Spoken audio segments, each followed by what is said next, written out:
അപ്പോൾ നമ്മുടെ പരിസ്ഥിതി പ്രവർത്തനത്തിൻ്റെ രണ്ടാം ഭാഗം ഒരെണ്ണം നമ്മൾ കൗസല്യ ചേച്ചിയുടെ കടയുടെ മുമ്പിൽ വിനായകൻ ചേട്ടൻ്റെ കടയുടെ മുമ്പിൽ നട്ട് ബാക്കിയുള്ള ഒരു ആര്യവേപ്പും 2-3 മാവിൻ്റെ തയ്യുണ്ട്. പക്ഷേ ഇവിടെ റിനോവേഷൻ നടക്കണമുണ്ട്, ഇപ്പോൾ നടാൻ ബുദ്ധിമുട്ടുണ്ട്. അപ്പോൾ ഗ്രില്ലും കൂടി വെക്കണം, ഇവിടെ കാട്ടുപന്നിയൊക്കെ വരുന്നതാണ്. അപ്പോൾ അത് കാരണം ഞങ്ങൾ ഹാൻഡ് ഓവർ മാത്രമേ ഉള്ളൂ. അപ്പോൾ ഞങ്ങൾ നേരെ മേളിലേക്ക് പോകണം. മോളെ കൊണ്ട് ഇവിടുത്തെ സ്വാമിയാണ് ഭൂതനാച്ചിയമ്മൻ എന്ന് പറഞ്ഞ ക്ഷേത്രമാണ്. ഞങ്ങൾ കഴിഞ്ഞ പ്രാവശ്യം വന്നപ്പോൾ ഇവിടെ ഉത്സവ പ്രോഗ്രാമും കാര്യങ്ങളൊക്കെ ആയിരുന്നു. അതിന് ഞാൻ ചെറിയൊരു വീഡിയോ ഇട്ടിട്ടുണ്ടായിരുന്നു. അപ്പോൾ പരിസ്ഥിതിയെ സ്നേഹിക്കുക, അത് ഏത് വിശ്വാസത്തിൻ്റെ ഭാഗമായിട്ട് ചേർക്കാൻ പറ്റുമെങ്കിൽ അങ്ങനെ ചേർക്കാം, ഇഷ്ടത്തിൻ്റെ ഭാഗമായിട്ടാണെങ്കിൽ അങ്ങനെ ചേർക്കാം. നമ്മൾ ഓരോ അവസരങ്ങളും മരം നടാൻ മാക്സിമം ആൾക്കാർ മുന്നോട്ട് വരിക. ഇപ്പോൾ നമുക്ക് കൊടുക്കണേന് പോസ് ചെയ്തു.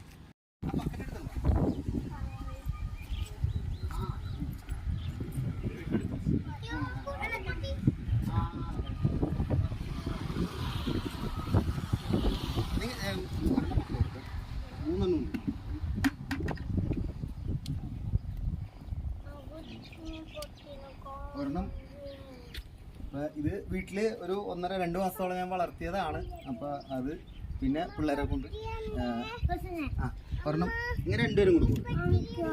തരാം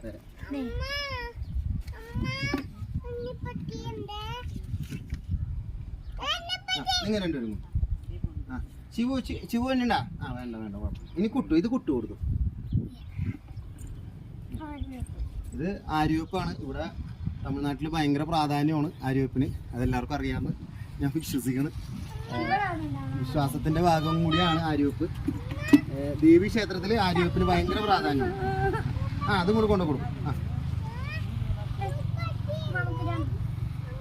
സ്വാമി പേര് സ്വാമി പേര് ഗോപാൽ സ്വാമി അടുത്ത് കൗസല്യ ചേച്ചി വിളിച്ച് പറഞ്ഞ് അവിടുന്ന് എത്തിച്ചതാണ്. വീഡിയോ മുൻകെടുക്കുന്നത് ഗോപാൽ സ്വാമി ഇവിടെ ഉണ്ടായിരുന്നില്ല. എന്നിട്ട് കൗസല്യ ചേച്ചി പറഞ്ഞ് വിളിപ്പിച്ച് കൊണ്ടുവന്നതാണ്. പരിസ്ഥിതിയെ സ്നേഹിക്കണം, അമ്പലവുമായി ബന്ധപ്പെട്ട് ഇങ്ങനെയുള്ള കാര്യങ്ങൾ ചെയ്യുന്നതിൽ താല്പര്യമുള്ള ഗോപാൽ സ്വാമി ഞങ്ങൾക്ക് പെർമിഷൻ തന്നു. അവിടെ അകത്തൊരു ചെടി വേറെ ആരോ തന്നതുണ്ട്, അത് എനിക്ക് കാണിച്ചു തന്നു അവർ. അപ്പോൾ ആ രണ്ടാമത്തെ ചട്ടിയിൽ പശുവാ കാട്ടുപന്നി എന്തോ കടിച്ച്, അപ്പോൾ അത് കാരണം ഫെൻസിങ് വെച്ചിട്ട് അവർ നട്ടോളാന്ന് പറയണം. അപ്പോൾ ഗോപാൽസ്വാമി അപ്പോൾ നന്ദി തമിഴിൽ.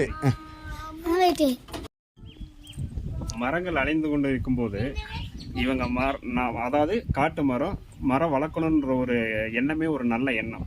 இதில் மரம் வளர்க்கணும்னு சொல்லி எல்லாத்துக்கும் சொல்கிறது பெரிய விஷயம். இதை சொல்கிறதுக்கான மனசு வந்ததுக்கு அவங்களுக்கு மிக்க நன்றி, ரொம்ப நன்றி.